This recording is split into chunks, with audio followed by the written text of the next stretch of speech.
Welcome to Jigsaw Geek, and today I'm going to talk to you about this television history White Mountain 1,000 piece puzzle. Let's go ahead and look at the box. I'm sure that you could recognize many of these television characters and personages. So I believe I recorded doing the outline or the edge. I'm not sure. But then I just took a couple of pictures. Today, when I was about, I don't know, maybe 50% through with the puzzle, I went ahead and recorded it in 3 sessions. This is a really, really nice puzzle, and it does stay together well. It might even stand the pickup challenge. It's a pretty large puzzle, so I don't want to do that. But let's go ahead and watch the progression of the puzzle, and then I'll be back to talk to you a little bit more about it. Welcome to the ever popular awkward voiceover. So there you just saw that I had done the border, and then that was my progress after the first day, I think, or the first or second session.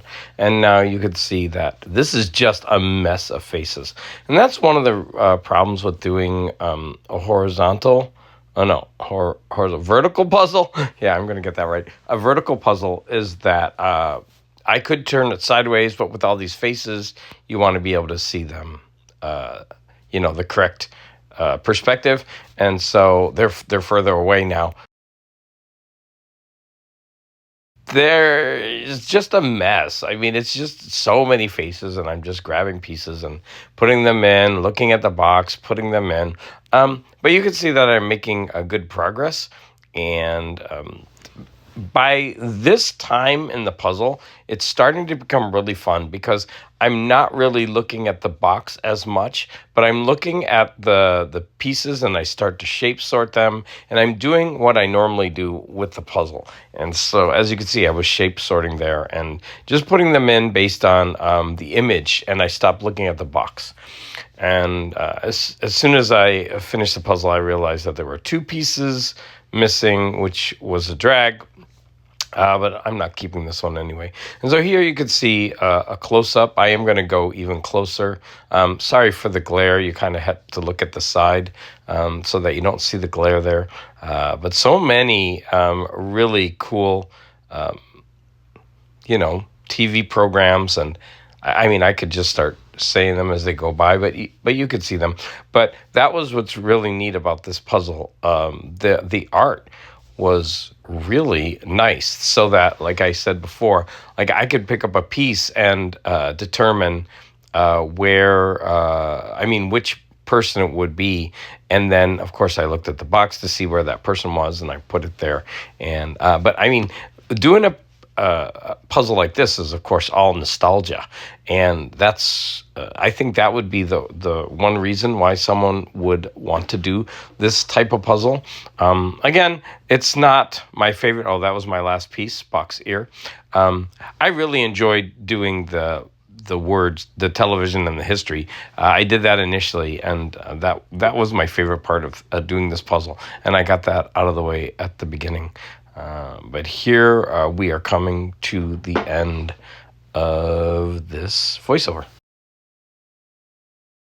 Puzzles that I'm not keeping, I'm starting to sign the back. This was something that they were talking about at the Puzzle Exchange. I think this is common. A lot of people do it. My last piece was Spock's ear, and I went ahead and signed it. But the problem is that I don't have the right pen to do this, and the backing was dark. And so I wrote on there Jigsaw Geek. You can't even see the geek. It's not doing it. And I wrote the date. But I'm going to go ahead and put that back in the puzzle. Something else that I didn't know about this puzzle is that it's missing 2 pieces. So I'm going to have to put this on the box.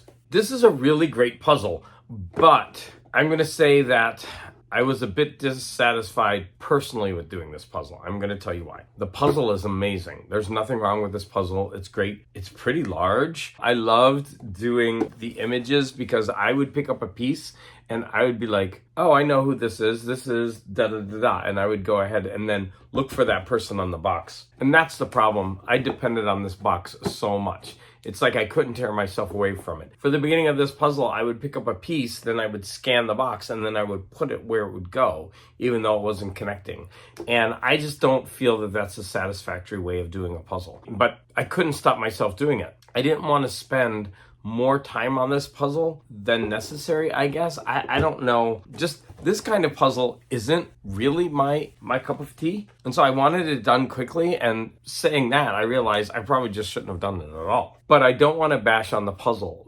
The puzzle's great. I mean, just looking at, remembering all of the different characters, and I swear I knew at least 90% without even looking any of them up. And I've watched most of these shows, even the ones that I don't know. Like I didn't watch the shows, but I would still recognize. Let me give an example. For example, Bonanza. My older brother watched Bonanza, but I didn't really. I think I was too young. For example, I never watched The A-Team. That came out a little bit after me. So Bonanza was before me, and then The A-Team was a little bit after I was a kid. And I would like to say that I think the art overall is really good, because I would pick up a piece and I'd be like, I know who that is just from part of the face. And I thought that was really cool about this art. But again, back to my puzzling experience. I found myself overly reliant on the box. Like I'd be staring at the box just to find where the piece is, and then I would put it into the puzzle. And for me, that's just not a satisfying way to do a puzzle. And I should have stopped myself, like I already said, but I didn't. So again, you can't blame the puzzle. So what did I listen to as I was puzzling? I still need about 2 hours left of an audiobook. I was listening to a sci-fi thriller called All That We See or Seem by Ken Liu, L-I-U, and Liu. I have to just say that it's okay. It's a thriller mystery. It's about a woman it's in the near future where AI is very, very prevalent. And the woman in the main character is like a computer hacker in this age of AI, and she finds a way around all the AI. And that's really interesting, to see all the surveillance and then future hackers' way around it. And she becomes involved in a corporate espionage where this company is involved in the murder or the kidnapping and the murder of people in order to protect the company's owner. This woman who is the hacker gets involved, and then she wants to get justice for these people, and we get her background.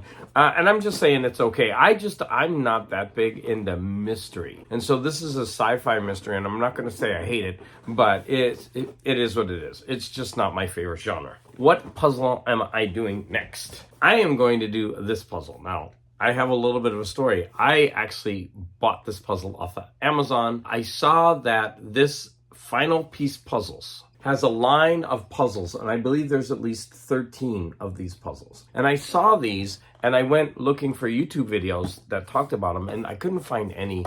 And I was really attracted to number 1, number 2, number 6, and number 8, just for the craft art style. And I thought, I'm definitely going to buy those 4, but I wanted to try 1. And I figured I might as well buy the first in the series, especially because I like the box art. Any way that you turn the box, you have some image. And with all of these brands, there's an image on the side of the box that represent it.